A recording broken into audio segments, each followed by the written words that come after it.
Sobrang laking tulong po sa amin nito. Hindi na po kayo matatakot magpakonsulta. Wala ka nang iisipin. May mga libre na ngayon katulad ng Bukas Center.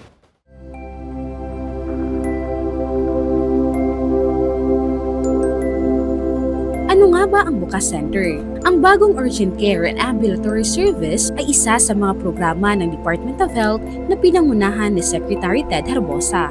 Ang bukas, ang first contact mo sa physician.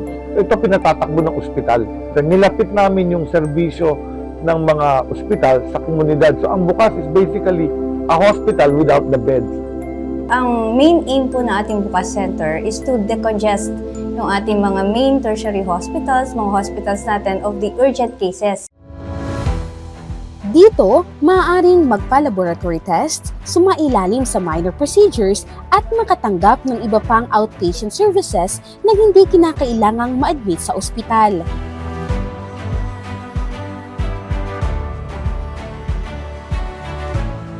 Sa katunayan, meron na tayong 62 Bukas Centers sa buong bansa na nakapagbigay ng serbisyong medikal sa mahigit 1.6 milyong pasyente mula March 2024 hanggang January ngayong taon. Maraming salamat po unang-una kasi sobrang laking tulong po sa amin nito. Hindi na po kayo matatakot magpakonsulta. Wala ka nang iisipin eh. May mga libre na ngayon katulad ng Bukas Center.